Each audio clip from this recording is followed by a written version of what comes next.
Bonjour à tous. Alors, aujourd'hui, on va essayer de voir ensemble comment est-ce qu'on réduit une expression littérale. Alors, une expression littérale, rappelez-vous, c'est une expression dans laquelle on a des nombres, mais aussi des lettres. Alors, on va repartir de ce que nous avons vu au mois de septembre. Essayez de vous rappeler, lorsqu'on avait k fois a plus b, ça nous donnait k fois a plus k fois b. Ça vous évoque certainement un souvenir, on appelait ça la simple distributivité. On distribuait k à a, puis k à b. Dans le sens de la gauche vers la droite, qu'on a travaillé ensemble, on appelle ça développer une expression. Aujourd'hui, on va s'intéresser à l'étude de cette égalité dans l'autre sens, c'est-à-dire à la factorisation. Alors, quand on regarde bien, j'ai mon expression k fois a plus k fois b. Le k est en commun dans mes deux termes. Je vais donc le recopier, ouvrir une parenthèse et recopier ce qui n'a pas été souligné, c'est-à-dire a plus b. K fois a plus b. Voilà comment on procède pour la factorisation. Un autre exemple, j'ai 3 fois x plus 3 fois y. On voit bien que le facteur commun, c'est 3. Je vais donc l'écrire 3 fois. Et qu'est-ce qui me reste à recopier? X plus y que je vais recopier dans une parenthèse.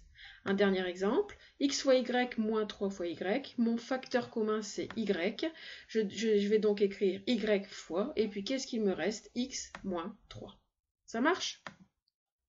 Alors, tout ça pourquoi? Eh bien, pour en venir à la réduction d'une expression, c'est-à-dire 3x plus 4x, on va expliquer comment est-ce qu'on obtient la réponse.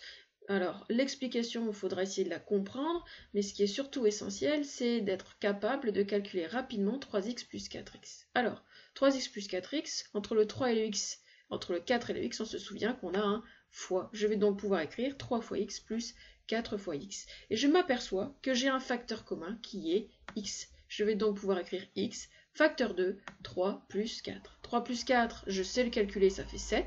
Je me retrouve donc avec un x fois 7 qui va me donner 7x. Ça marche? Un autre exemple, 4x carré moins 7x carré plus 1x carré. Ça fait combien ça? Eh bien, on s'aperçoit qu'on a nos fameux x carrés qui se répètent dans chaque terme. Donc, on a trouvé notre facteur commun qui est x carré. Je vais donc pouvoir écrire x carré facteur 2, 4 moins 7 plus 1.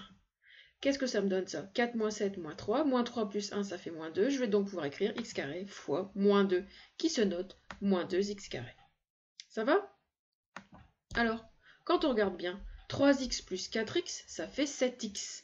Pourquoi? Eh bien parce qu'on est dans la famille des x. Et on en a combien? 3 plus 4, 7. 4x carré moins 7x carré plus 1x carré, on est bien chez x carré, on en a combien? 4 moins 7 moins 3 plus 1, moins 2, ce qui me donne bien moins 2x carré, on était chez les x carrés. Quand je regarde 13c moins 8c, on est bien dans la famille des c, on en aura combien? 13 moins 8, ça me donne 5c, on est bien chez les c. Ça marche? Eh bien, cette façon de calculer, on appelle ça une réduction d'expression littérale, c'est-à-dire que mon expression qui avait deux termes n'en a plus qu'un seul. Là, elle avait trois termes, elle n'en a plus qu'un seul. On a donc réduit l'expression. Ça va? À toi d'essayer. On a 14x moins 12x, 15b carré plus 7b carré moins 1b carré, 15y moins 11y plus 1y. Je vous laisse réfléchir. Vous pouvez mettre pause, essayer de le faire sur le cahier pour voir un petit peu ce que vous trouvez. Alors, les résultats. 14x moins 12x, on est bien chez les x et on en aura combien? 14 moins 12, 2. Donc ça va me donner 2x. 15b carré plus 7b carré moins 1b carré, cette fois-ci on est chez les b carrés, on en aura combien? 15 plus 7, 22, 22 moins 1, 21 b carré. Ça va? Ici, alors y il est tout seul, attention, c'est pas 0y, mais quand y est tout seul, c'est sous-entendu 1y. X, 1x, b, 1b, etc. D'accord? Donc là, on est chez les y, on en aura 15 moins 11, ça fait 4, 4 plus 1, 5. On a donc trouvé 5y. J'espère que tu as bon, sinon essaye de t'exercer de nouveau avec ces exemples. Parce qu'on va compliquer un petit peu, parce que quand je me retrouve avec une expression comme celle-ci, qu'est-ce que je fais? Surtout on ne panique pas. On va être méthodique et on va utiliser de la couleur. On identifie les familles. J'ai une famille en x carré. J'ai ici 12x carré. J'ai aussi moins 8x carré. Vous remarquerez que j'entoure non seulement le 8x carré, mais aussi le signe qui est devant. C'est moins 8x carré. Est-ce que j'ai d'autres x carrés? Non. Eh bien, je sais que ça va me donner 12 moins 8, 4, 4x carré.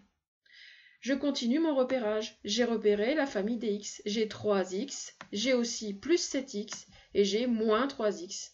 Eh bien, ça me donne combien? 3x moins 3x, ça fait 0. 0 plus 7x, ça fait 7x.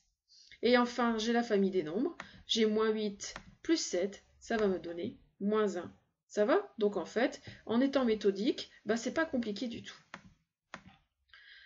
À toi d'essayer. 9a plus 15a carré moins 15a moins 11a carré moins 3a plus 4a carré, ça va faire combien? Allez, tu mets pause et tu essayes. Nous, on va corriger. On a repéré la famille des a, on a 9a, on a moins 15a et on a moins 3a. Eh bien, ça fait combien? 9 moins 15, ça fait moins 6 moins 3, moins 9 chez les a, moins 9a. J'ai repéré 15a carré, la famille des a carré. On a aussi moins 11a carré plus 4a carré. Ça me donne combien ça? 15 moins 11, 4. 4 plus 4, 8. 8 chez les a carré, 8a carré. J'espère que tu as compris. Je te conseille de t'exercer avec la fiche d'exercice que j'ai donnée en plus. Bon courage!